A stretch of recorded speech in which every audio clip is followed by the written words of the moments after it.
The December snow fell thick and silent over Thornfield Manor, transforming the ancient estate into something from a winter fairy tale. Inside the ballroom, hundreds of candles blazed against crystal chandeliers, casting golden light across silk gowns and tailored evening coats. The Christmas ball of 1842 was in full celebration, laughter and music filling every corner of the grand house. Except one. In a small alcove off the main ballroom, hidden behind heavy velvet curtains and potted ferns, Miss Olivia Hartley sat alone with her teacup, watching the world she could never quite belong to spin on without her. She was 24 years old, too old to be a debutante, too poor to be a catch, and too plain, society whispered, to ever be chosen. The orphan daughter of a country vicar, she existed in that uncomfortable space between servant and guest, charity case and distant relation. She was invited to events like this out of obligation, not desire. Olivia lifted the delicate porcelain cup to her lips, the tea now cold, and tried to convince herself she preferred solitude. She had stopped waiting for young men to ask her to dance 3 Christmases ago. She had stopped hoping someone might see past her patched gloves and outdated gown 2 years before that. She had learned, with quiet dignity, how to be invisible. There you are. The voice cut through her carefully constructed piece like a knife through silk. Olivia looked up to find the Dowager Duchess of Ashford standing before her, resplendent in deep burgundy velvet, diamonds glittering at her throat, her silver hair arranged with impeccable precision. The Duchess was a force of nature, a woman who had ruled London society for 40 years with an iron will wrapped in expensive lace. And she was looking at Olivia with an expression that could only be described as calculating. "Your Grace," Olivia stammered, rising quickly and nearly spilling her tea. "I was just hiding," the Duchess finished, not unkindly. "Yes, I can see that. And normally I would applaud such good sense. These balls are exhausting, and the company tonight is particularly tedious." She paused, her sharp eyes assessing Olivia from head to toe. "But I'm afraid I need you." Olivia blinked. "Need me?" "Yes."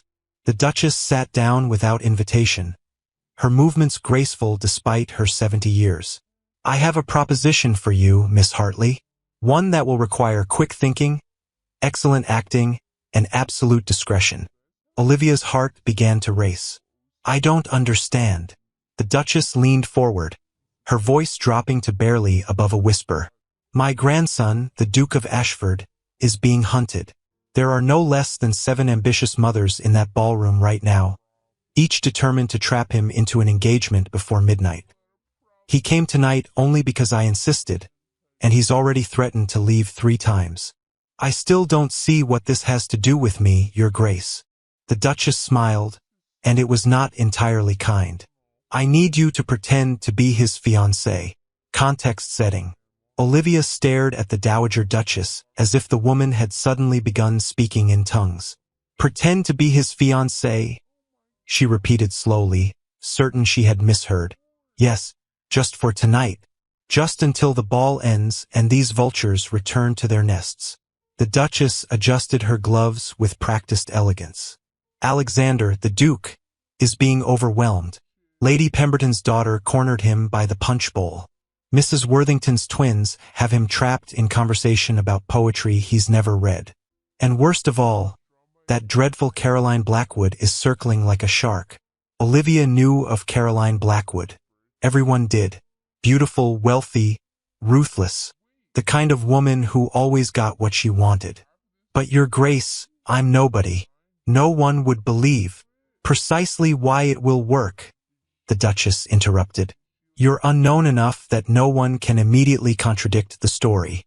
You're respectable enough that no one can question your suitability. And most importantly, you're here, available, and clearly intelligent enough to play the role convincingly." Olivia's mind raced. This was madness, complete madness. And yet something in her chest tightened with a dangerous possibility. For one night, she could be someone important. For one night, she could stand beside a duke and be seen not as charity, but as chosen. "What would I have to do?" she heard herself ask. The Duchess's smile widened. "Simply stand beside him, allow him to dance with you, Accept his attention with appropriate affection. Let the gossips see you together and draw their own conclusions. By tomorrow morning, the story will have spread throughout London, and by tomorrow afternoon, every ambitious mother will have moved on to other prospects. And then you will return to your life, and Alexander will be free to make his own choice in his own time, without harassment. The Duchess paused. I will, of course, compensate you for your trouble. Shall we say £500? Olivia's breath caught. £500 was more money than she had seen in her entire life. It was independence. It was security. It was years of not having to rely on the grudging charity of distant relations. The Duke, she said carefully. Does he know about this plan? Not yet, the Duchess admitted. But he will understand the necessity. Alexander is brilliant but stubborn. He refuses to acknowledge that sometimes one must use strategy to preserve freedom. She stood, smoothing her skirts. Well, Miss Hartley, will you help an old woman save her grandson from a fate worse than death? Namely, marriage to Caroline Blackwood. Olivia took a deep breath. She thought of all the balls where she had sat alone, all the conversations where she had been overlooked, all the years of being nobody. For one night, she could be somebody. Yes, she said quietly. I'll do it. Excellent. The Duchess extended her hand. Then come with me. We have a performance to begin. The Duke of Ashford. Alexander Thorne, the 8th Duke of Ashford, stood near the far windows of the ballroom, wishing desperately that he could simply walk out into the snow and never return. He was 32 years old, had inherited the dukedom at 22 when his father died unexpectedly, and had spent the last decade learning that duty was a prison with velvet walls. He managed vast estates, sat in Parliament, made decisions that affected thousands of lives, and was considered one of the most eligible bachelors in England. He hated every moment of it. Not the responsibility, he could handle that. What he hated was the constant performance, the endless social obligations, the way every unmarried woman and her mother looked at him and saw not a person but a title, a fortune, a prize to be won. Your Grace, a breathy voice interrupted his thoughts. I was just telling my sister how much I admire your work in the House of Lords. The reform bill you supported was so very enlightening. Alexander turned to find Miss Caroline Blackwood smiling up at him, her blonde curls arranged to perfection, her blue gown cut just low enough to be daring without being scandalous. She was beautiful, polished, and utterly transparent in her ambitions. Thank you, Miss Blackwood, he said with practiced politeness. Though I believe that bill was actually opposed by— Oh, politics are so terribly complex, she interrupted, moving closer. I much prefer discussing more pleasant topics. Tell me, Your Grace, do you enjoy dancing? I've been told I waltz rather well. Before he could formulate a polite refusal, his grandmother appeared at his elbow. Alexander, darling, the Dowager Duchess said warmly, I've been looking everywhere for you. There's someone I'd like you to meet. He turned, grateful for any interruption, and found himself looking at a young woman he didn't recognize. She was not beautiful in the conventional sense. Her features were too strong, her figure too slender, her gown at least 3 seasons out of fashion. But there was something in her face, a quiet intelligence in her gray eyes, a dignity in the way she held herself despite her obvious nervousness, that made him pause. Your Grace, his grandmother continued smoothly, may I present Miss Olivia Hartley. Miss Hartley, my grandson, the Duke of Ashford. Olivia curtsied, not too deep, not too shallow, with the kind of natural grace that couldn't be taught. Your Grace, it's an honor. Her voice was calm, controlled, with none of the affected breathiness so many young women employed. Alexander found himself intrigued despite his wariness. Miss Hartley, he acknowledged, I don't believe we've been introduced before. No, Your Grace. I tend to avoid the crush of the main ballroom. A woman of excellent judgment, he said, and was rewarded with a flicker of genuine amusement in her eyes. Caroline Blackwood cleared her throat pointedly. Your Grace, you were about to tell me about— Forgive me, Miss Blackwood, the Dowager Duchess interrupted with steel beneath velvet. But I must steal my grandson away. Family matters, you understand. Before Caroline could protest, the Duchess had maneuvered both Alexander and Olivia away from the windows and toward a quieter corner of the room. "Grandmother," Alexander said once they were out of earshot. "What exactly is going on?" The Dowager Duchess looked at him with that expression he knew all too well, the one that meant she had made a decision and expected him to fall in line. "Alexander, you're about to be engaged." He went very still. "Excuse me? To Miss Hartley, just for tonight, just to get those marriage-minded vultures off your back." She spoke quickly, efficiently, laying out her plan before he could interrupt. "The situation has become untenable. You can barely move without someone trying to trap you into a compromising situation. So we're going to announce that you're already spoken for." Alexander looked at Olivia, who had gone pale but was holding her composure remarkably well. "You agreed to this?" he asked her directly. Olivia lifted her chin. "Your grandmother made a compelling argument, Your Grace, and I am being compensated for my time." The honesty in her answer surprised him. No pretense of romantic interest, no coy manipulation. Just a straightforward acknowledgement that this was a transaction. "And after tonight?" he asked. "After tonight, I return to my life, and you return to yours," Olivia said calmly. "The engagement will be quietly ended in a month or two, distance and incompatibility cited as reasons.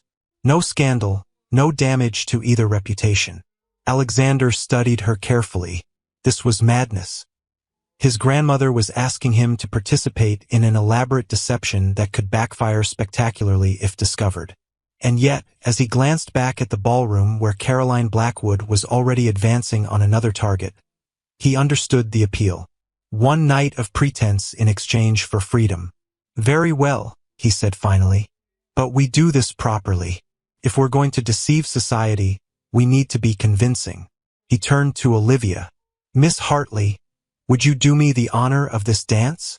Olivia's eyes widened. Yes, Your Grace." He offered his arm, feeling her hand tremble slightly as she placed it in the crook of his elbow. As they walked toward the dance floor, he leaned down to whisper, "Relax. If you look terrified, no one will believe we're engaged." "If I look relaxed," she whispered back, "no one will believe it either. I don't get asked to dance." Despite everything, Alexander found himself smiling. "Then perhaps we'll start a new trend. Nervous fiancés." As the music swelled and he led her onto the floor, Alexander told himself this was just one dance, one night, one small deception. He had no idea how wrong he was. The first dance, 8 to 12 o'clock. The waltz began, and Alexander placed his hand at Olivia's waist, feeling her stiffen at the contact. "Breathe," he murmured, "and try not to look like you're being led to the gallows." "I'm sorry," Olivia whispered, her cheeks coloring. "I'm not accustomed to this kind of attention." "Neither am I, if I'm honest," Alexander admitted, guiding her into the first turn. "I spend most balls hiding in the library." She looked up at him, surprise evident in her gray eyes. Truly, books don't have marriage-minded mothers." A small smile tugged at her lips. "That must be why I prefer them as well." They moved together in silence for a moment, and Alexander found himself noticing details he hadn't registered before. The way candlelight caught in her dark hair, bringing out hidden auburn tones. The faint scent of lavender that clung to her, simple and honest compared to the expensive perfumes surrounding them. The surprising grace with which she followed his lead, despite her claimed inexperience. Around them, he could feel the weight of hundreds of eyes watching, assessing, gossiping. He saw Caroline Blackwood frozen near the punch bowl, her expression a study in shocked fury. Lady Pemberton was whispering urgently to Mrs. Worthington. His grandmother stood near the edge of the dance floor, looking supremely satisfied. "They're staring," Olivia said softly. "Let them." Alexander pulled her slightly closer, playing his role. "If we're engaged, I'm allowed to be possessive." Olivia's breath caught, and Alexander realized with some surprise that the attraction he felt was not entirely feigned. There was something about her, an authenticity he so rarely encountered, that drew him in despite the artificial circumstances of their meeting. "Tell me about yourself," he said, genuinely curious. "My grandmother mentioned you're in a distant relationship?" "Very distant," Olivia replied. "My father was a vicar. He died when I was 15, and my mother passed shortly after. I've lived with various relations since then, each one slightly less enthusiastic about the arrangement than the last." There was no bitterness in her voice, only matter-of-fact acceptance. "Currently, I reside with the Thornfields. Mrs. Thornfield was my mother's second cousin. She tolerates me because it looks charitable, and I make myself useful." "How useful?" "I manage the household accounts, teach the younger children their lessons, and organize social correspondence." Olivia met his gaze steadily. "I earn my keep, Your Grace. I'm not a freeloader, despite what society might think." Alexander felt something shift in his chest. Pride. Dignity in circumstances that would have broken lesser people. He'd met countless wealthy women who did nothing but spend their father's money and complain about not having more. This woman, with nothing, had made herself indispensable. "You said you prefer books," he remarked. "What do you read?" "Everything I can get my hands on," Olivia admitted, "though I have to be careful. Mrs. Thornfield thinks novels are frivolous and history is unfeminine. I mostly read when everyone else is asleep." "What are you reading now?" "Gibbon's Decline and Fall of the Roman Empire." Alexander stumbled slightly in his surprise, causing Olivia to grip his hand tighter to keep her balance. "Forgive me," he said, steadying them both. "But did you just say Gibbon?" "I borrowed it from Mr. Thornfield's library," Olivia said, a hint of defensiveness entering her tone. "He never reads it, and I thought—" No, Alexander interrupted. "I'm not criticizing. I'm impressed. Gibbon is one of my favorites. Most people find him too dense, too detailed." Olivia's eyes lit up with sudden enthusiasm. "But that's what makes it fascinating. The way he traces not just the events but the underlying causes of societal collapse, the corruption of institutions, the erosion of civic virtue." She stopped abruptly, color rising in her cheeks again. "I'm sorry. I shouldn't monopolize the conversation with such subjects." "Why not?" Alexander challenged. "Because you're a woman? Because you're supposed to only discuss weather and fashion?" "Because I'm nobody," Olivia said quietly. "And nobody cares what I think about anything." The music swelled toward its crescendo, and Alexander made a decision that surprised even himself. "I care," he said, his voice low enough that only she could hear. "And for what it's worth, Miss Hartley, I think you're far more interesting than anyone else in this ballroom." Olivia looked up at him, searching his face for mockery or insincerity. She must have found neither, because something in her expression softened, became vulnerable in a way that made his chest tighten unexpectedly. The waltz ended. They stood on the dance floor, hands still joined, for a moment longer than propriety demanded. Around them, the gossip intensified to a dull roar. "Well," Alexander said finally, offering his arm again, "I believe we've successfully scandalized half of London. Shall we horrify the other half by getting some refreshments?" Olivia laughed, actually laughed, and Alexander was struck by how the sound transformed her entire face. "Lead the way, Your Grace," she said, taking his arm. "I've always wanted to be the subject of scandalous gossip." As they walked off the dance floor together, Alexander caught his grandmother's eye. The Dowager Duchess was watching them with an expression he couldn't quite read, something between satisfaction and concern, almost as if she hadn't expected the pretense to look quite so real. The performance begins. The refreshment table was crowded, but the crowd parted like the Red Sea as Alexander approached with Olivia on his arm. Whispers followed them like shadows. "That's the Hartley girl, isn't she? The one who lives with the Thornfields. I had no idea the Duke even knew her." "Well, clearly he knows her quite well, if the way he was looking at her during that waltz is any indication. But she's nobody. No fortune, no connections, nothing. Perhaps that's exactly what he wanted. Someone genuine instead of these scheming misses and their ambitious mothers." Olivia heard every word, felt every assessing stare, and fought the urge to flee back to her hidden alcove. Alexander must have sensed her tension because his hand covered hers where it rested on his arm. "Steady," he murmured. "You're doing beautifully." "They're talking about us," she whispered. "Let them. They talk regardless. At least this way we control the narrative." He handed her a glass of champagne. "Besides, you'll need to get used to it." "Used to what?" "Being looked at, being discussed, being somebody." His dark eyes held hers. "That's what you wanted, isn't it? What did my grandmother offer you? One night of being important instead of invisible." The accuracy of his observation stung, but Olivia refused to look away. "Yes," she admitted. "Is that so terrible?"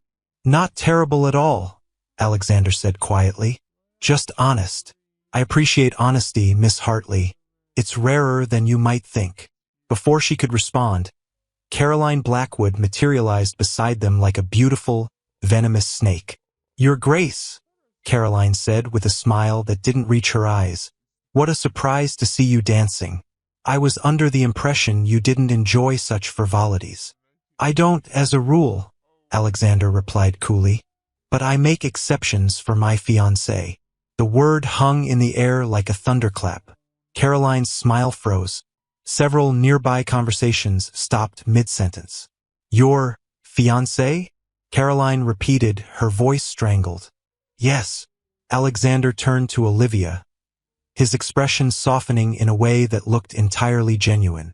"I suppose we should make it official, shouldn't we, darling?" Olivia's heart hammered so hard she was certain everyone could hear it. This was the moment, the point of no return. She could stop this madness right now, admit it was a joke, a misunderstanding. Instead, she smiled up at Alexander and said, "I suppose we should, Your Grace, though I keep telling you to call me Olivia when we're friends." "Olivia," he repeated, and the way he said her name sent an unexpected shiver down her spine. Caroline's composure cracked. "But this is impossible. When did you even meet? There's been no courtship, no announcement." "Some things don't require lengthy courtship," Alexander interrupted, his voice taking on an edge. "When you meet the right person, you simply know." "But she's—" Caroline stopped herself, but the damage was done. The unspoken words hung heavily. "But she's nothing. Nobody. Not worthy of you." Olivia felt the old familiar shame rising, the knowledge that Caroline was only saying what everyone was thinking. She was about to excuse herself, to run, when Alexander's arm slid around her waist, pulling her closer to his side. "She's perfect," he said, his voice carrying clearly across the suddenly silent crowd. "She's intelligent, genuine, and kind. She reads Gibbon for pleasure and can discuss Roman history with actual insight. She doesn't want my title or my money. She wants me." He looked down at Olivia. "Don't you, darling?" It was a performance, a carefully constructed lie. And yet, looking into his dark eyes, seeing something that looked almost like vulnerability there, Olivia found herself saying, "Yes, I do." Caroline made a sound somewhere between a gasp and a sob, turned on her heel and fled. The crowd erupted into excited whispers. Alexander's hand tightened on Olivia's waist. "Well," he said quietly, for her ears alone, "I believe we've just committed to this thoroughly." "I believe we have," Olivia agreed, her voice shaking slightly. "No turning back now." "No turning back," she confirmed. The Dowager Duchess appeared before them, her expression unreadable. "Alexander, might I have a word? In private." "Of course, grandmother." He released Olivia reluctantly. "I'll only be a moment." As Alexander followed his grandmother toward a quiet alcove, Olivia stood alone by the refreshment table, acutely aware that she was now the center of attention. Women whispered behind fans. Men assessed her with new interest, as though her attachment to the Duke had somehow made her worthy of notice. "So it's true." Olivia turned to find Mrs. Thornfield, her current guardian, staring at her with an expression of utter shock. "Mrs. Thornfield," Olivia said carefully, "I was going to tell you." "Tell me what?" That you've been conducting a secret courtship with the Duke of Ashford under my very nose. Mrs. Thornfield's face was red with indignation. I had no idea you were even acquainted with His Grace. It was recent, Olivia improvised. We met at... I don't care where you met, Mrs. Thornfield interrupted. What I care about is why I wasn't informed. The scandal of it, the impropriety, a girl living in my home, engaging in clandestine meetings with a duke. There was nothing clandestine, Olivia said firmly, finding her spine, and there was certainly nothing improper. His Grace has been a perfect gentleman. Nevertheless, this reflects poorly on my household, on my management. Mrs. Thornfield's eyes narrowed. Unless, of course, this engagement actually comes to fruition. In which case, I suppose I could be persuaded to overlook the irregularity of the situation. Olivia understood perfectly. If the engagement was real, Mrs. Thornfield would take credit for housing and nurturing the future Duchess of Ashford. If it fell apart, Olivia would be blamed for bringing scandal to a respectable home. She couldn't win either way. Miss Hartley.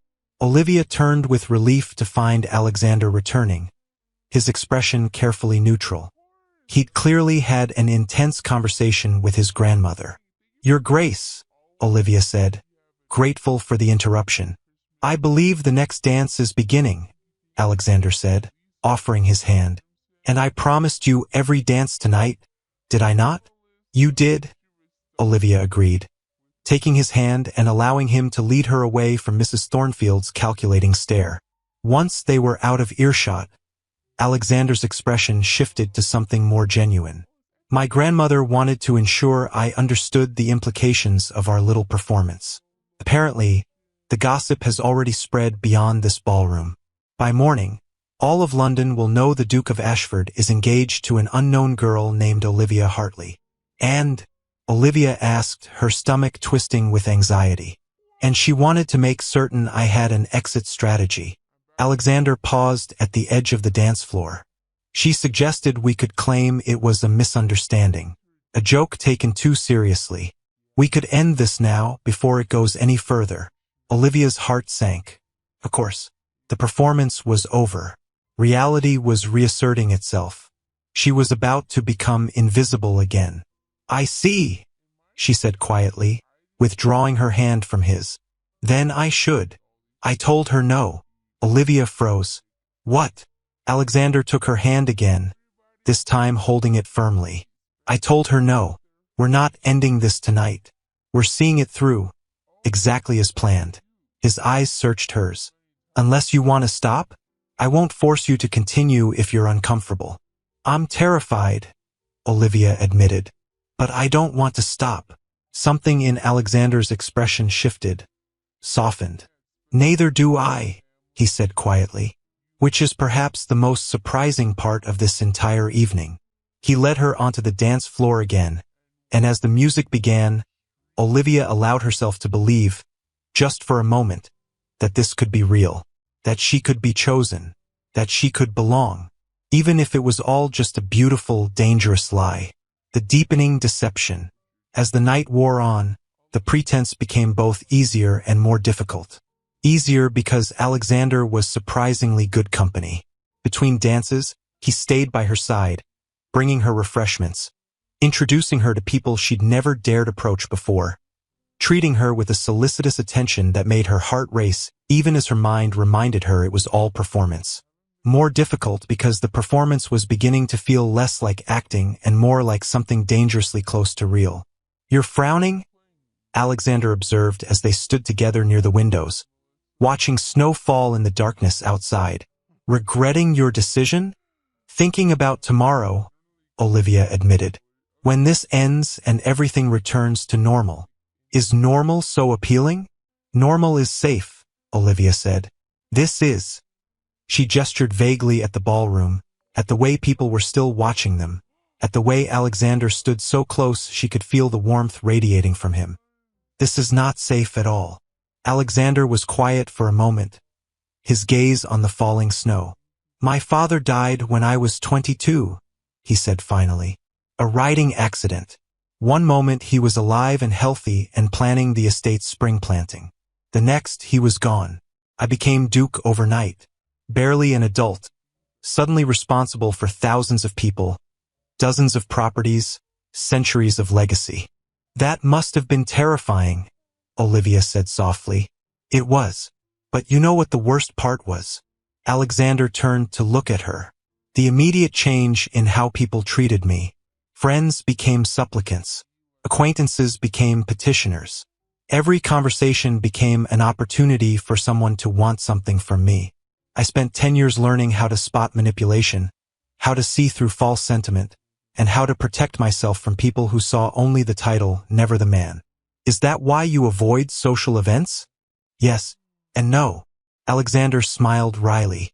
I avoid them because they're exhausting. Constant performance, constant vigilance. Never knowing if someone's interest is genuine or calculated. He paused. And then tonight, I met you. Olivia's breath caught. Your Grace. Alexander, he interrupted gently. If we're engaged, you should call me Alexander. Alexander? She repeated, the name feeling strange and intimate on her tongue. You're aware this isn't real, aren't you? That I'm being paid to stand beside you and smile. I'm aware that's how it started, he said carefully.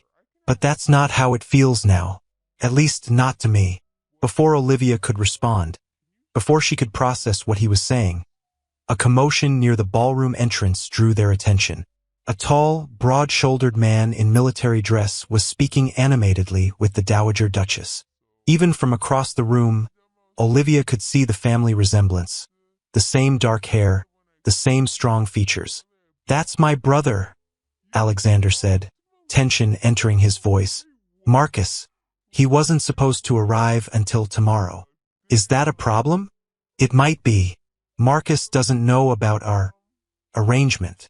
Alexander took Olivia's arm. Come. We should greet him before my grandmother says something we'll all regret. They navigated through the crowd, which parted respectfully for the Duke, and reached Marcus Thorne just as he was embracing his grandmother.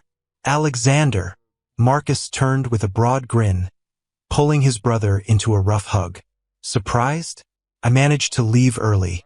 Thought I'd join the Christmas festivities. He pulled back, studying Alexander's face. You look well, brother. Better than I've seen you in years, actually. What's that look in your eyes? This?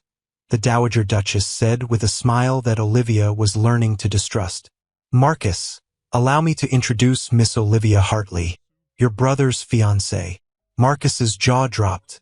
For a long moment, he simply stared, looking between Alexander and Olivia with utter incomprehension. Then he started laughing. Oh, that's rich. Very good, grandmother. You almost had me. He clapped Alexander on the shoulder. What's the real story? Avoiding some particular lady's schemes? It's not a joke, Alexander said, his voice steady. Miss Hartley and I are engaged. Marcus's laughter died. You're serious? Entirely. Marcus looked at Olivia properly for the first time. His sharp military assessment taking in her outdated gown, her nervous posture, the way she gripped Alexander's arm as if it were an anchor in a storm. Miss Hartley, Marcus said carefully, forgive my surprise. It's just that my brother has spent the last 10 years avoiding matrimony with single-minded determination.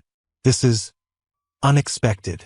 For everyone, Olivia managed, finding her voice. I assure you, Colonel Thorne, I was equally surprised when His Grace proposed. Marcus's eyes narrowed slightly, and Olivia realized with a sinking feeling that he didn't believe her. Perhaps he couldn't see through the entire deception, but he sensed something was wrong. Well, Marcus said slowly, this calls for a celebration, and a private conversation with my brother. He fixed Alexander with a look that promised interrogation. Shall we step outside for a moment? Fresh air, brotherly catching up, that sort of thing? Of course, Alexander agreed, though his jaw was tight. He turned to Olivia. I'll return shortly.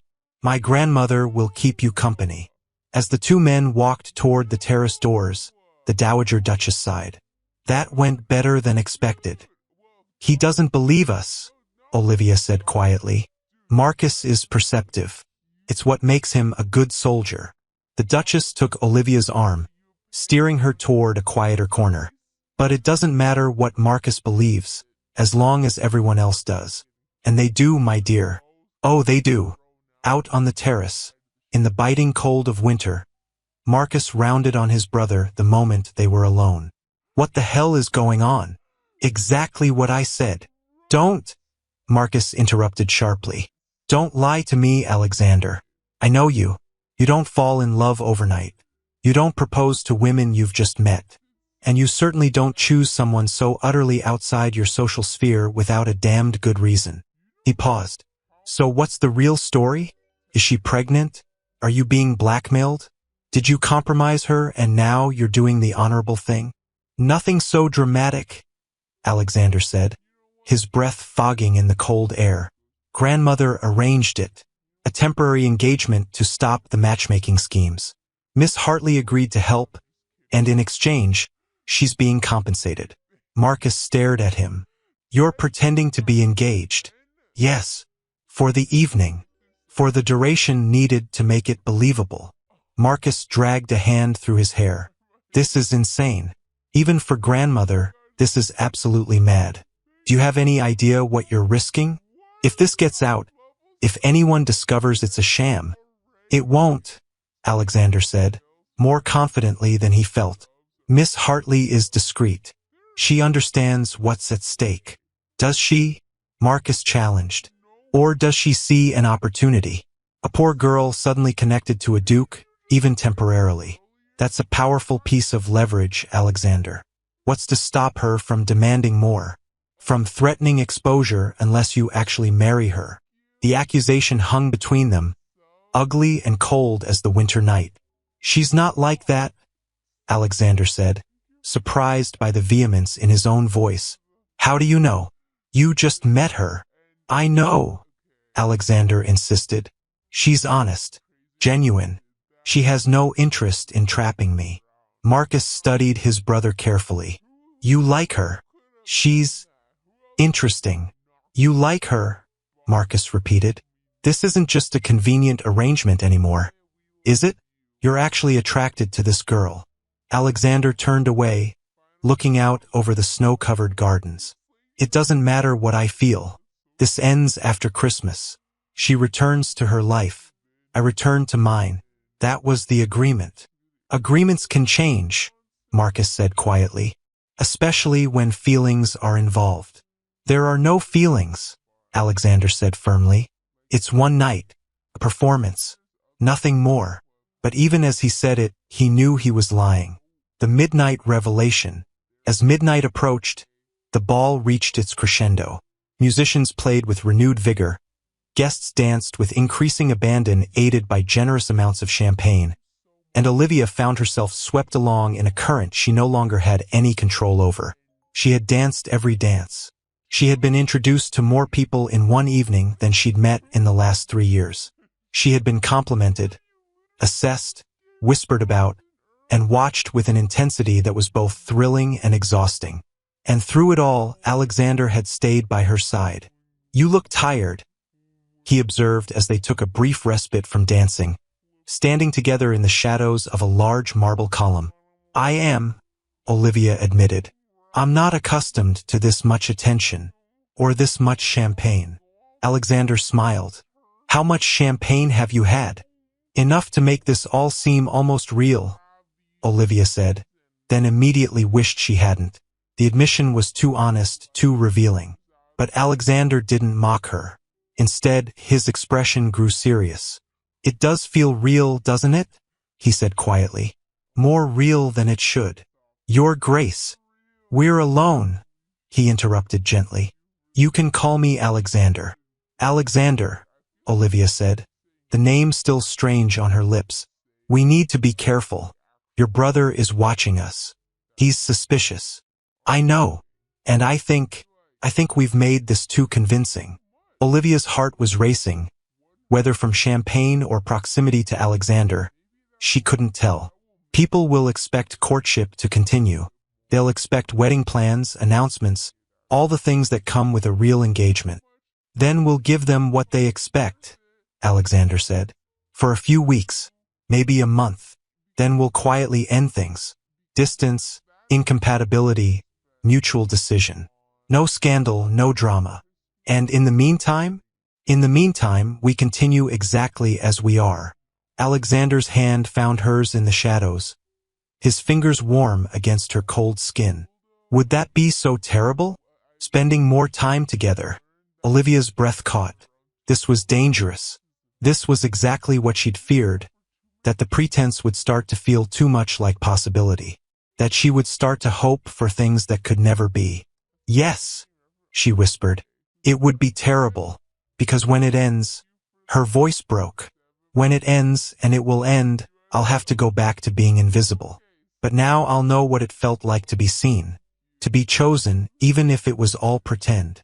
Alexander stepped closer, so close she could see the flecks of gold in his dark eyes, could feel the warmth of his breath on her face. What if it wasn't pretend? He asked, his voice barely above a whisper. Before Olivia could respond, before she could process what he was saying, the clock began to strike midnight. 12 chimes rang out across the ballroom, marking the end of one day and the beginning of another. Around them, guests began to cheer, celebrating Christmas, celebrating the turning of the year, celebrating life and love and possibility. And in that moment, hidden in shadow, Alexander kissed her. It was soft, tentative, questioning. Not the kiss of a duke claiming his possession, but the kiss of a man seeking permission, hoping for reciprocation. Olivia knew she should pull away. She knew this was dangerous, foolish, a betrayal of the agreement they'd made. But instead, she found herself kissing him back, her hands coming up to rest against his chest, feeling the rapid beat of his heart beneath expensive fabric. When they finally broke apart, both breathing hard, Alexander rested his forehead against hers. That wasn't pretend, he said. No, Olivia agreed, her voice shaking. It wasn't. We're in trouble, aren't we? So much trouble. They stood there for a moment longer, the world narrowing to just the two of them, to the awareness of having crossed a line that could never be uncrossed. Then reality reasserted itself in the form of the Dowager Duchess's voice. There you are. Alexander, people are looking for you. You need to make the traditional Christmas toast. She paused, taking in their position, their flushed faces, the way they were standing so close together. Her eyes narrowed. Is everything all right? Everything's fine, grandmother, Alexander said, stepping back from Olivia with visible reluctance.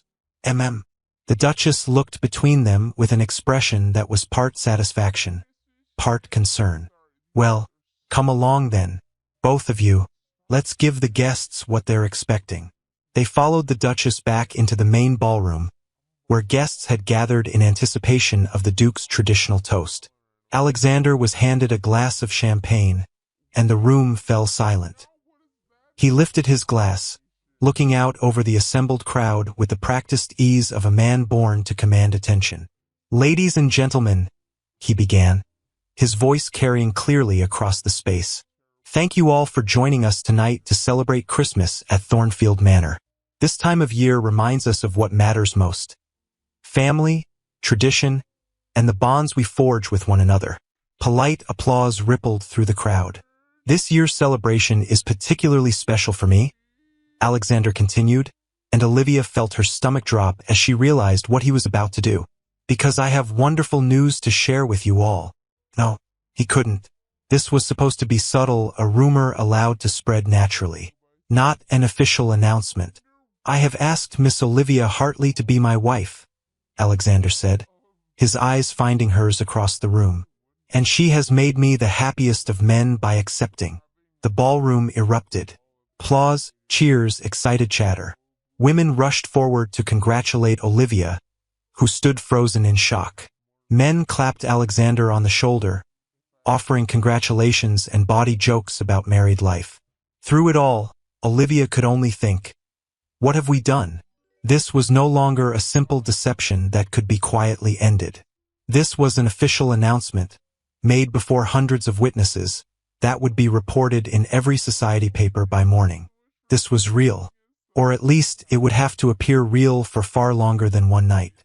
As the celebration continued around her, as she was embraced by people she barely knew, Olivia caught Alexander's eye across the room. He looked as shocked as she felt, as though he hadn't quite meant to take things this far.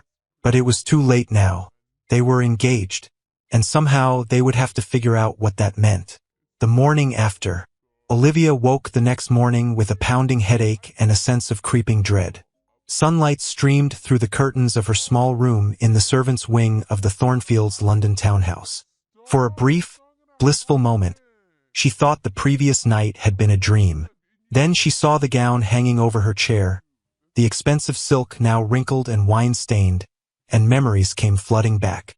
The ball, the dance, the kiss, the announcement. She sat up abruptly, immediately regretting it as her head spun. How much champagne had she drunk? Enough to make catastrophic decisions, apparently. A knock at her door made her freeze. "Miss Hartley?" It was one of the housemaids. "Mrs. Thornfield requires your presence in the drawing room immediately. She says it's urgent." Of course it was. Olivia dressed quickly in her simplest morning gown, pinned her hair into a severe knot, and tried to prepare herself for whatever awaited her downstairs. The drawing room was full. Mrs. Thornfield sat in her usual chair, her expression hovering between outrage and calculation. Mr. Thornfield stood by the fireplace, looking uncomfortable. And seated on the sofa, looking entirely too comfortable given the early hour, was the Dowager Duchess of Ashford. "Ah, Miss Hartley," the Duchess said warmly, as though this were a social call. "Do sit down. We have much to discuss." Olivia sat, her hands clenched in her lap. "I assume you've seen the papers," Mrs. Thornfield said tightly, gesturing to a stack of society papers on the tea table. Olivia hadn't, but she could imagine what they said. She picked up the top paper with trembling hands. "Duke of Ashford engaged. Surprise announcement at Christmas ball shock society." She skimmed the article, her sense of dread growing with each paragraph. "Unknown Miss Olivia Hartley, currently residing with the Thornfield family. Whirlwind romance conducted entirely in secret. The Duke appeared utterly besotted, according to witnesses. Wedding expected within the year." "This is a disaster," Mrs. Thornfield declared. "The scandal of it. A girl living under my roof, conducting clandestine meetings with a duke, and I knew nothing about it." "There were no clandestine meetings," Olivia said quietly. "Then how do you explain this?" Mrs. Thornfield waved the paper dramatically. "You've somehow entrapped one of the most eligible men in England." "I entrapped no one," Olivia said, her voice hardening. "His Grace proposed of his own free will." "Did he?" Mrs. Thornfield's eyes narrowed. "Or did you perhaps encourage his attentions in ways that required an offer of marriage to preserve both your reputations?" The implication was clear and deeply insulting. "That's quite enough," the Dowager Duchess interrupted, her voice sharp as cut glass. "Miss Hartley has behaved with perfect propriety throughout. If anyone is to blame for the speed of this attachment, it is my grandson, who has always been impetuous when his heart is engaged." Mrs. Thornfield subsided, clearly unwilling to contradict a duchess. "Now then," the Duchess continued, turning to Olivia with a smile that didn't quite reach her eyes, "we have practical matters to discuss. You cannot continue to reside here, of course. It would be highly irregular for the Duke's fiancée to live in such modest circumstances." "I have nowhere else to go," Olivia said. "Nonsense. You'll stay with me. I have a perfectly suitable townhouse in Mayfair, and it's far more appropriate for a girl in your position." The Duchess's tone brooked no argument. "We'll also need to arrange for a new wardrobe. You'll be appearing in society regularly now, and you'll need to look the part." Olivia's head was spinning. This was spiraling far beyond what she'd agreed to. "Your Grace, I don't think. It's already arranged," the Duchess interrupted. "A carriage will collect you and your belongings this afternoon. We'll begin your preparations immediately." "Preparations for what?" "For your new life, my dear." The Duchess stood, signaling the end of the discussion. "You wanted to be somebody instead of nobody, didn't you?" Well, congratulations. You've succeeded spectacularly. Now you'll need to learn how to play the role. After the Duchess left, Olivia sat in stunned silence, trying to process what had just happened. Well, Mrs. Thornfield said with poorly concealed satisfaction, I suppose I should congratulate you, Miss Hartley. You've managed to secure yourself quite the position. I haven't secured anything, Olivia said numbly. Haven't you? Mrs. Thornfield's smile was cold. One night at a ball and you've gone from charity case to future Duchess. Quite the accomplishment. Olivia wanted to explain that it wasn't real, that it was all a terrible mistake that had gotten out of control. But she couldn't. The words wouldn't come, because if she was being honest with herself, a small, treacherous part of her didn't want it to be a mistake. A small part of her wanted it to be real. That afternoon, as promised, an elegant carriage arrived to collect Olivia and her pathetically small collection of belongings. The few servants who had previously ignored her now watched with a mixture of envy and resentment as she was handed into the carriage by a liveried footman. The Duchess's townhouse was everything Olivia had imagined and nothing she felt comfortable in. Elegant, expensive, intimidating. She was shown to a guest room that was larger than any space she'd ever inhabited, with a 4-poster bed, silk curtains, and a view overlooking a private garden. His Grace will call on you this evening, the butler informed her. The Duchess thought it appropriate for you to have time to settle in first. Alone in her new room, Olivia sank onto the edge of the impossibly soft bed and tried not to panic. What had she done?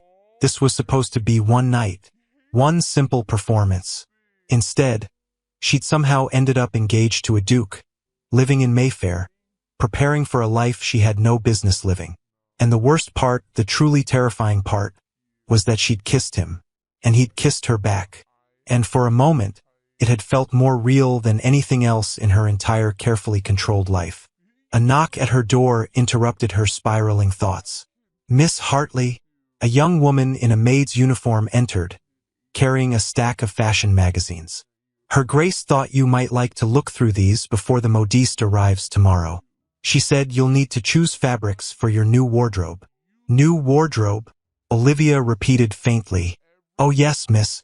Her Grace says you'll need at least a dozen day dresses, half a dozen evening gowns, riding habits, morning dresses, walking dresses, and of course a wedding gown. The maid smiled brightly. It's ever so exciting, miss. We're all so happy for His Grace. He's been alone for so long. After the maid left, Olivia sat surrounded by fashion plates depicting gowns she would never be able to afford, in a room she had no right to occupy, preparing for a wedding that would never actually happen. She should feel guilty. She should feel like a fraud. Instead, she felt something far more dangerous. She felt like she belonged. Alexander's dilemma. Alexander stood in his study, staring at the same newspapers Olivia had seen that morning, and tried to figure out how everything had gone so catastrophically off script. You've really done it this time, brother, Marcus said from where he lounged in an armchair, looking far too amused for Alexander's liking. Not helping, Marcus. I'm not trying to help. I'm trying to enjoy the spectacle of watching you dig yourself deeper into this ridiculous hole. Marcus picked up one of the papers. The Times is calling it the romance of the season. The Morning Post has devoted 3 columns to speculation about the wedding date. And the society pages. He trailed off, laughing. The society pages are absolutely vicious about poor Miss Blackwood, who apparently left last night's ball in tears. Caroline will survive, Alexander said without sympathy. Yes, but will you? Marcus set down the paper, his expression turning serious. Alexander, this has gone far enough. You need to end this before someone gets hurt. I can't end it. I made a public announcement. Then unannounce it. Claim it was premature, that you spoke without thinking, that the engagement is postponed indefinitely, and destroy Miss Hartley's reputation in the process? Alexander shook his head. No, she agreed to help me. The least I can do is see this through without leaving her publicly humiliated. Marcus studied his brother carefully. You care about her. I barely know her. That's not what I asked. Marcus leaned forward. Do you care about her? About what happens to her when this ends? Alexander turned away, unable to meet his brother's penetrating gaze. Of course I care. I'm not a monster. Then what's your plan? You can't maintain a fake engagement indefinitely. Eventually you'll have to either marry the girl or break things off. And either option is going to hurt someone. I know that, Alexander snapped. Then, more quietly, I know. The truth was, Alexander had no plan. He'd made the announcement impulsively, driven by champagne and the memory of Olivia's kiss. By the way she'd looked at him in the shadows, vulnerable and real in a way that had stolen his breath. Now he was trapped.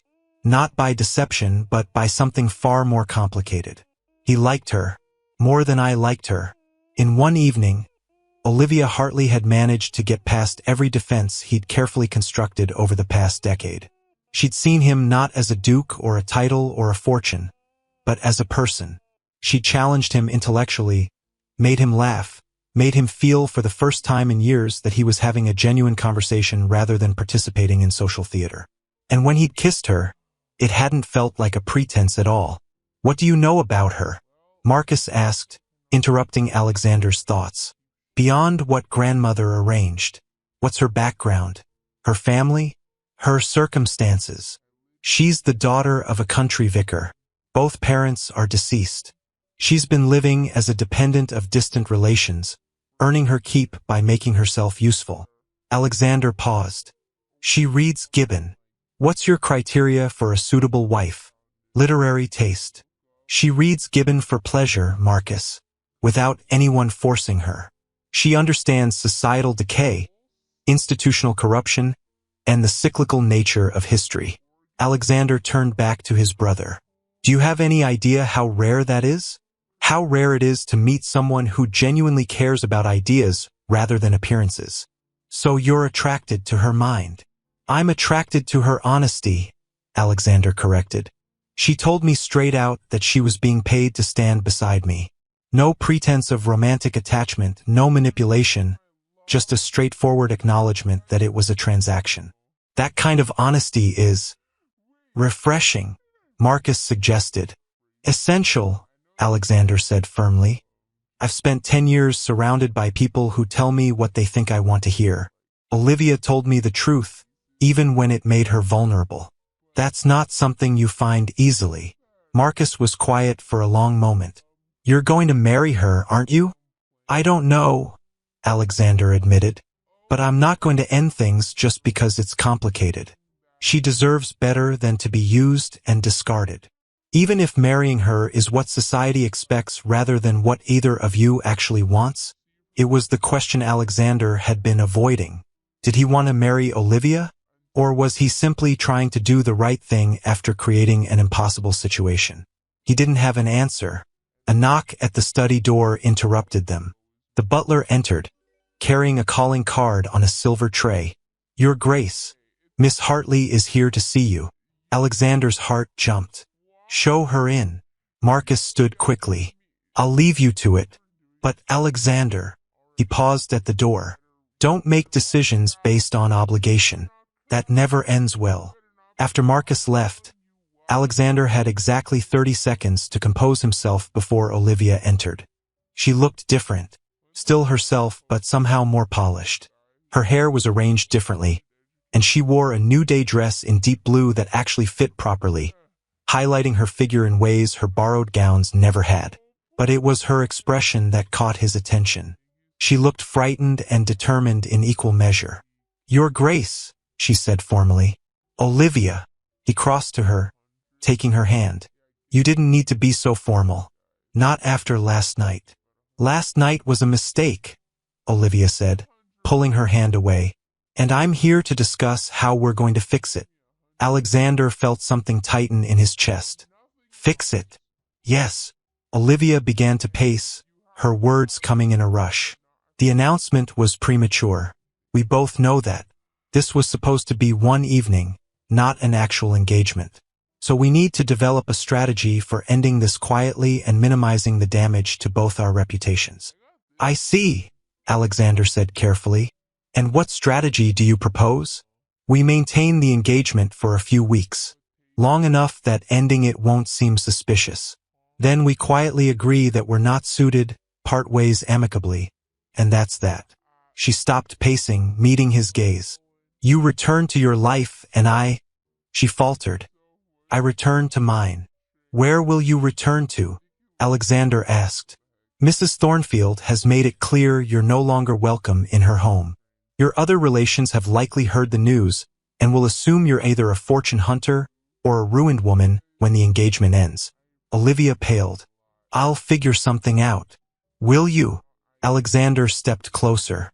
Because from where I'm standing, ending this engagement will leave you in a worse position than when we started. You'll be neither engaged Duchess nor invisible dependent. You'll be the girl who caught a duke and couldn't keep him. Then what do you suggest? Olivia asked, frustration creeping into her voice. Do we actually get married? That we turn this ridiculous farce into a real wedding? Would that be so terrible? The question hung between them, weighted with all the complications of their situation. Yes, Olivia said finally. Yes, it would be terrible, because you don't actually want to marry me. You want to avoid disappointing your grandmother and protect me from scandal. That's not a basis for marriage. That's an obligation. And what if it's more than an obligation? Alexander challenged. What if last night meant something? Last night was champagne and proximity and a moment of weakness, Olivia said, but her voice wavered. It wasn't real. It felt real to me. Olivia closed her eyes. Please don't say things like that. Why not? Because it makes this harder. She opened her eyes, and Alexander saw tears shimmering there. Because I could fall in love with you if you let me, and that would be the worst thing that could happen. Why?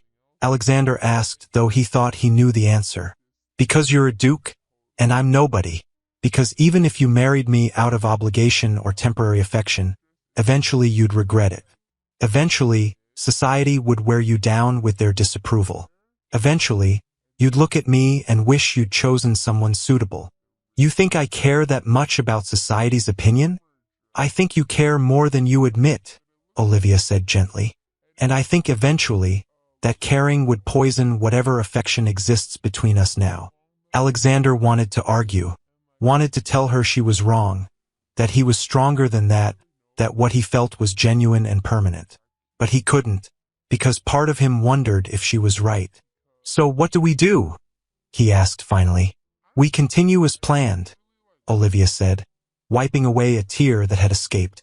We maintain the engagement for a reasonable period. We appear in society together. We give everyone time to accept it. And then, when the moment is right, we part ways quietly and with dignity. And in the meantime, we keep our distance. No more kisses. No more moments of weakness.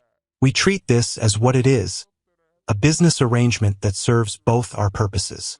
Alexander knew she was being practical, sensible, protecting them both from inevitable hurt. He hated it. Very well, he said stiffly. If that's what you want. It's not about what I want, Olivia said softly. It's about what's wise. She left shortly after, and Alexander stood alone in his study, feeling as though something precious had just slipped through his fingers before he'd fully understood what he was holding. Marcus returned moments later, took one look at Alexander's face, and sighed. She ended it, didn't she? She wants to end it properly, with time and dignity. And you let her. What else could I do? Alexander demanded. Force her to marry me? Trap her into a life she doesn't want. You could fight for her, Marcus said simply. You could tell her how you actually feel instead of hiding behind aristocratic restraint. I barely know how I feel. Then figure it out, Marcus said, before it's too late. Because that girl is terrified, Alexander. Not of society, not of scandal. She's terrified of hoping for something she doesn't think she deserves. And if you let her walk away because you're too proud or too scared to be vulnerable, you'll regret it for the rest of your life. Alexander sank into his chair, Marcus's words echoing in his mind. He had two choices. Let Olivia go and return to his safe, controlled, lonely life, or fight for something real, even if it meant risking everything. The question was, which did he want more? safety or possibility, the social ordeal. Over the next 2 weeks, Olivia discovered that being engaged to a duke was far more work than she had ever imagined. There were morning calls to endure, where society ladies came to assess her worthiness and find her inevitably wanting. There were afternoon teas where every word was analyzed, every gesture scrutinized. There were evening events where she stood beside Alexander, playing the role of devoted fiancée, while maintaining the emotional distance they'd agreed upon. It was exhausting. Worse, it was torture, because every moment spent in Alexander's company made it harder to remember that this wasn't real. Every small kindness, every protective gesture, every time he laughed at something she said or looked at her with what seemed like genuine affection, it chipped away at her resolve to keep her heart protected. "You're doing beautifully," the Dowager Duchess said one afternoon as they returned from yet another exhausting social call. "Society is beginning to accept you." "Some of society," Olivia corrected. She'd overheard enough whispered comments to know that many still considered her an unsuitable fortune hunter. "The ones who matter are coming around," the Duchess said. "Lady Pemberton actually complimented your dress yesterday. That's as close to approval as you'll ever get from her." Olivia managed a weak smile. "How much longer must we maintain this?" The Duchess's sharp eyes assessed her. "Tired of being a Duchess in waiting? Tired of pretending?" Olivia admitted. "Are you pretending?" The Duchess's question was deceptively casual. "Because from where I sit, you and Alexander look quite convincing. Perhaps too convincing." "We're playing our roles well," Olivia said carefully. "Is that what you call it?" The Duchess set down her teacup. "My dear, I'm old, not blind. I see the way he looks at you when he thinks no one is watching. I see the way you light up when he enters a room, even as you try to hide it.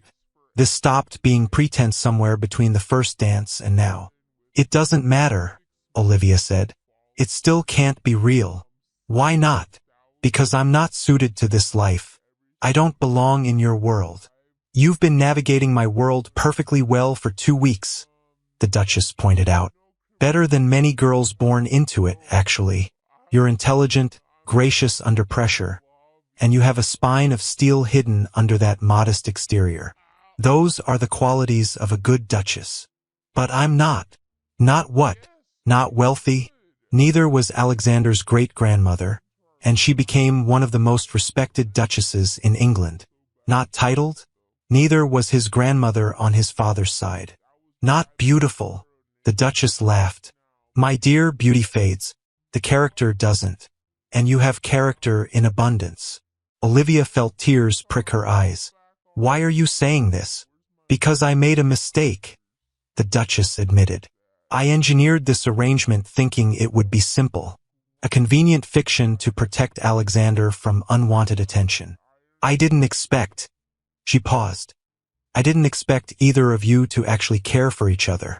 And now I'm watching you both suffer because you're too proud or too frightened to admit what's perfectly obvious to everyone else." "What's obvious?" "That you're falling in love with each other," the Duchess said bluntly. "And you're both determined to deny it because you think it's impossible. Well, I'm here to tell you that the only thing impossible is predicting where love will take root.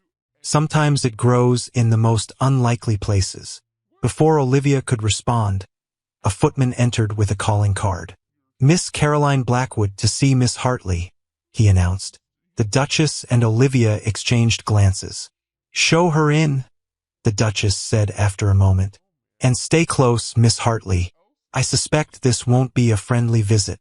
Caroline Blackwood swept into the drawing room like an avenging angel, all blonde beauty and barely concealed fury.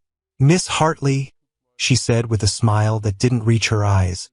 "How kind of you to receive me." "Miss Blackwood," Olivia responded cautiously. "This is unexpected." "I'm sure it is."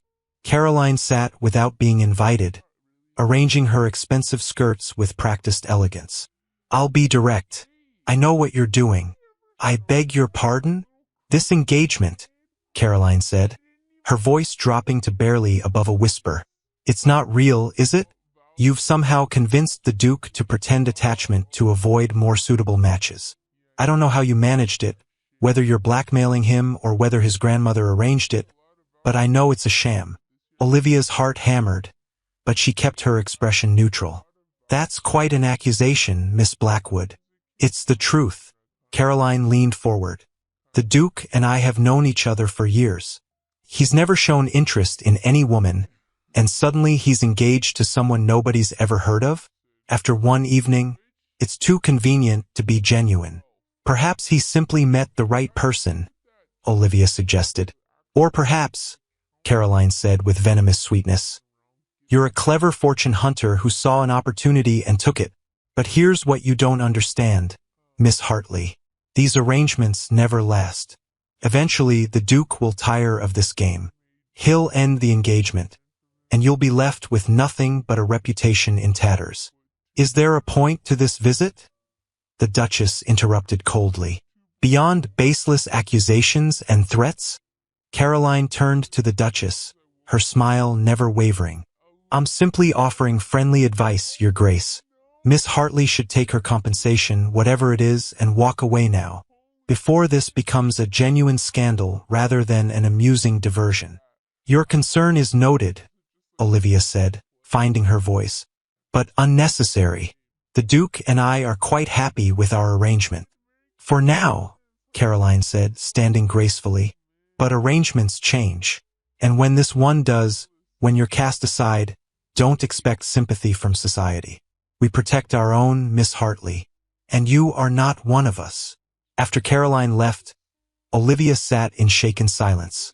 "Don't let her upset you," the Duchess said firmly. "She's jealous and grasping." "She's not wrong, though," Olivia said quietly. "This isn't real, and when it ends, I will be left with a ruined reputation and nowhere to go. Then perhaps," the Duchess said carefully, "you should consider making it real." That evening, Olivia and Alexander attended the season's final major ball before Christmas. It was their first truly public appearance since the announcement, and Olivia felt every eye in the ballroom tracking their movements. "You're tense," Alexander observed as they took their positions for a dance. "Caroline Blackwood visited me today," Olivia said. "She knows." Alexander's hand tightened on her waist. "Know what?" "That the engagement isn't real. She doesn't have proof, but she suspects. And she made it clear that when this ends, society will destroy me."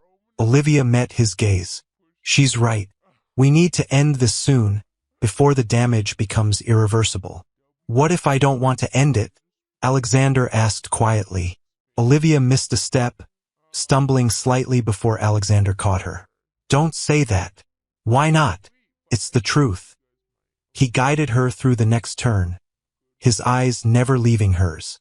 "I've spent 2 weeks trying to maintain distance, trying to treat this as a transaction. But I can't, Olivia. Every moment with you makes me more certain that this is exactly what I want."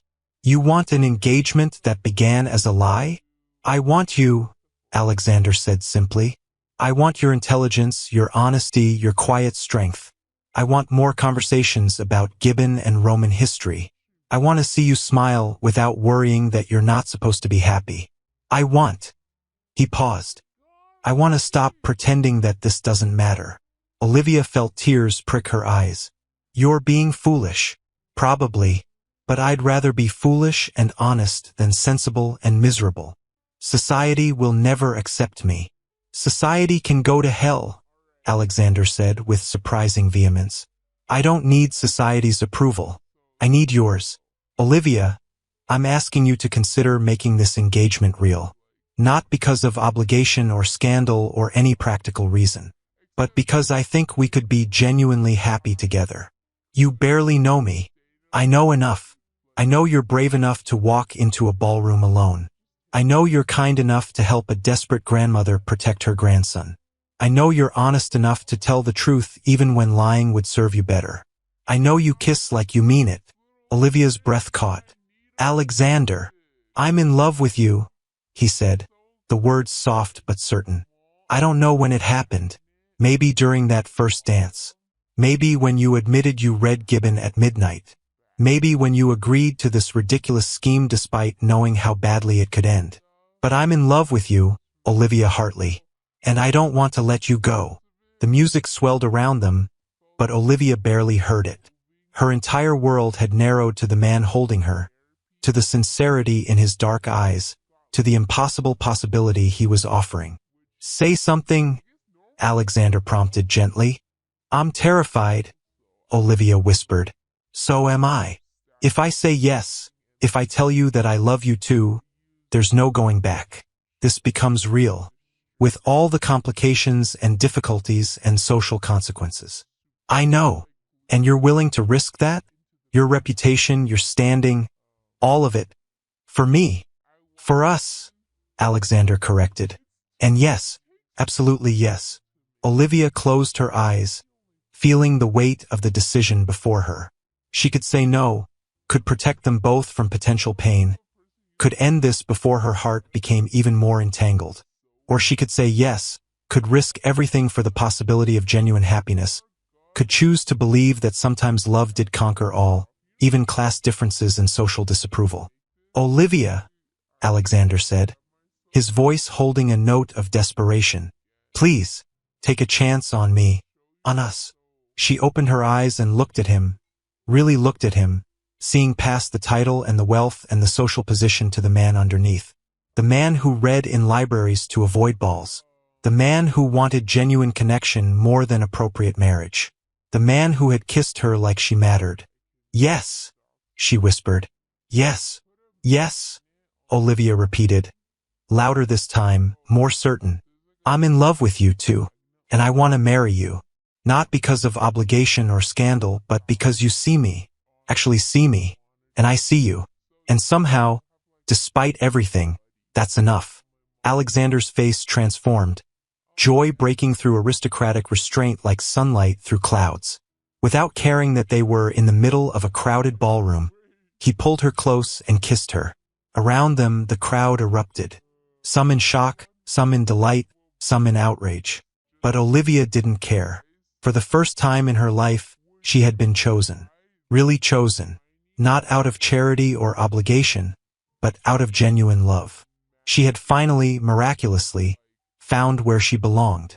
6 months later, the wedding took place on a spring morning, when the gardens at Ashford Estate bloomed with thousands of flowers, and the air smelled of hope and new beginnings. It was smaller than society expected, more intimate than tradition demanded. Only close family and genuine friends. No obligatory invitations to people neither bride nor groom particularly liked. Olivia wore a gown of ivory silk, simple and elegant, with lace that had belonged to Alexander's grandmother. Her hair was arranged with fresh flowers rather than diamonds, and she carried a bouquet of wildflowers mixed with roses from the estate's gardens. She looked, Alexander thought as she walked down the aisle toward him, absolutely perfect. Nervous, Marcus whispered from his position as best man. Not even slightly, Alexander replied, his eyes never leaving Olivia. The ceremony was brief. They spoke their vows clearly, firmly, without hesitation. When the vicar pronounced them husband and wife, Alexander kissed his bride with such tenderness that several guests had to dab at their eyes. The wedding breakfast was held in the gardens, with long tables set beneath flowering trees and music played by local musicians. It was nothing like the formal, suffocating events that usually marked aristocratic weddings. It was perfect. You look happy, the Dowager Duchess observed, finding Olivia during a quiet moment. Genuinely happy. I am, Olivia admitted. She was now the Duchess of Ashford, a title she still couldn't quite believe belonged to her. Though I keep expecting to wake up and find this is all a dream. It's not a dream, my dear, though I'll admit, I never expected my little scheme to end quite this well. The Duchess smiled. I'm glad I was wrong about you. Wrong. I thought you were simply a convenient solution to a temporary problem. I didn't expect you to actually be perfect for him. She patted Olivia's hand. Welcome to the family, Duchess. You've earned your place here.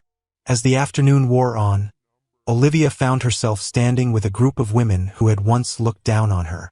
Lady Pemberton, Mrs. Worthington, even Caroline Blackwood, who had arrived despite the obvious awkwardness. Your Grace, Caroline said stiffly. Congratulations. "Thank you, Miss Blackwood," Olivia replied with genuine graciousness. "I hope you'll find your own happiness soon." Caroline's expression flickered with surprise at the kindness. "That's generous of you. I spent too many years being overlooked to want that for anyone else," Olivia said simply. "Even those who weren't particularly kind to me." After Caroline moved away, Lady Pemberton leaned closer to Olivia. "You're handling this remarkably well. The transition from unknown girl to Duchess." "I'm still learning," Olivia admitted, "but I have good teachers." She smiled at the Dowager Duchess across the garden. "And a husband who doesn't expect me to be anyone other than who I am. That," Lady Pemberton said thoughtfully, "is perhaps the most important thing of all." As evening approached, Alexander found Olivia standing alone near the rose garden, looking out over the estate that was now her home. "Escaping?" he asked, coming up behind her and wrapping his arms around her waist. "Observing," Olivia corrected, leaning back against him, trying to memorize this moment. "Why?" "Because 6 months ago, I was sitting alone in an alcove trying to be invisible. And now," she turned in his arms, "now I'm standing in a garden that belongs to me, married to a man who loves me, surrounded by people who actually see me. It doesn't feel real." "It's real," Alexander assured her. "You're my wife, my Duchess, my partner in all things. Even reading Gibbon at midnight? Especially that." He kissed her forehead gently. "Though I should warn you, I've been told I snore when I fall asleep over particularly dense historical texts." Olivia laughed. "I'll take that risk." They stood together in the growing twilight, and Alexander thought about the strange journey that had brought them here. A desperate scheme, a fake engagement, a Christmas ball that had changed everything. "Do you ever regret it?" he asked. "Agreeing to my grandmother's plan?" "Every day," Olivia said, then smiled at his expression. "I regret that I didn't have the courage to approach you on my own, that I needed your grandmother's scheme to give me permission to be seen by you." "I didn't see you at first," Alexander admitted. "Not really. I saw a solution to a problem. It wasn't until we danced that I actually looked at you and realized what I'd been missing." "What were you missing?" "Everything," Alexander said simply. "Intelligence, honesty, genuine connection. A partner instead of an ornament. A person instead of a title seeker." He cupped her face gently. "You, Olivia. I was missing you." She kissed him then, soft and sweet and full of promise. Around them, the garden darkened and the first stars emerged. Somewhere in the house, music continued to play and guests continued to celebrate. But Alexander and Olivia stayed in their garden, wrapped in each other, grateful for the strange series of events that had brought them together. "I have something to tell you," Olivia said eventually, a hint of nervousness in her voice. "What?" "Your grandmother visited me yesterday. She had a proposition." Alexander groaned. "Not another scheme." "Not exactly." Olivia smiled. "She asked if I would be willing to help other young women in my former position. Girls who are overlooked, undervalued, lost in the spaces between social classes. She wants to create a sort of charitable fund. Education, opportunities, connections." "And you agreed?" "I did. Is that all right?" Alexander pulled her close. "It's more than all right. It's perfect. You'll change lives, Olivia, just like you changed mine." "I didn't change you. I just saw you." "Sometimes," Alexander said quietly. "That's the same thing." They returned to the celebration eventually, to dancing and laughter and the joy of family and friends. But throughout the evening, they kept finding each other, exchanging glances across crowded rooms, gravitating together like planets in orbit. Marcus cornered Alexander near midnight. "You know, when grandmother first told me about her scheme, I thought she'd lost her mind. And now I think she's a genius." Marcus raised his glass. "To unexpected love and interfering grandmothers." "I'll drink to that," Alexander agreed. Later, as they prepared to retire to their rooms, the Dowager Duchess found them in the hallway. "Well," she said with satisfaction, "I suppose this worked out rather well." Rather well. Alexander raised an eyebrow. Grandmother, you created a completely chaotic situation that could have ended in disaster. But it didn't. The Duchess smiled. It ended in exactly what I hoped for. You happy. With a woman who deserves you. Did you know? Olivia asked. When you first approached me, did you know it would become real? The Duchess considered the question. I knew you were special. I knew Alexander needed someone genuine. Whether I anticipated love. She shrugged elegantly. Perhaps I simply hoped. Sometimes hope is enough. She kissed them both on the cheek and swept away, leaving them alone in the candlelit corridor. Alone at last, Alexander murmured, pulling Olivia toward their rooms. Alone at last, she agreed, her heart full. They entered their shared chambers, and as Alexander closed the door behind them, Olivia thought about that Christmas ball 6 months ago. About sitting alone with cold tea, trying to be invisible, never imagining that the greatest adventure of her life was about to begin. She thought about the Dowager Duchess's strange proposition, about that first dance with Alexander, about the moment she'd agreed to pretend to be someone she wasn't, only to discover she was becoming who she was meant to be all along.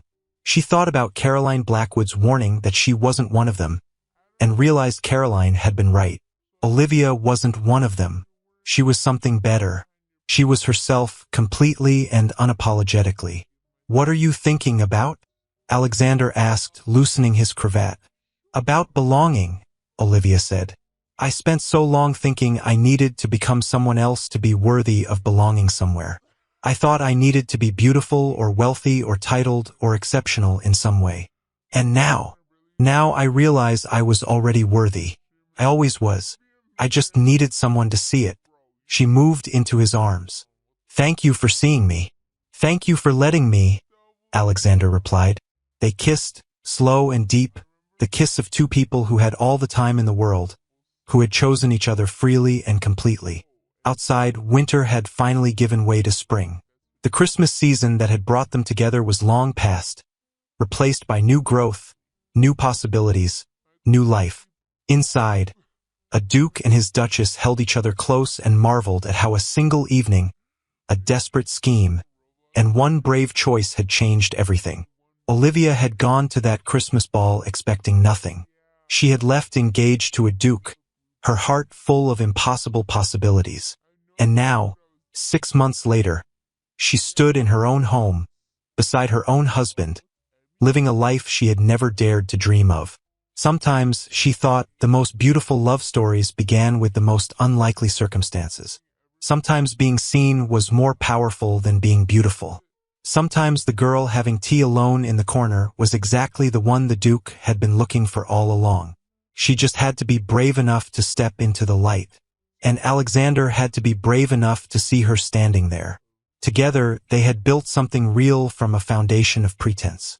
Together, they had found that belonging wasn't about status or wealth or social acceptance.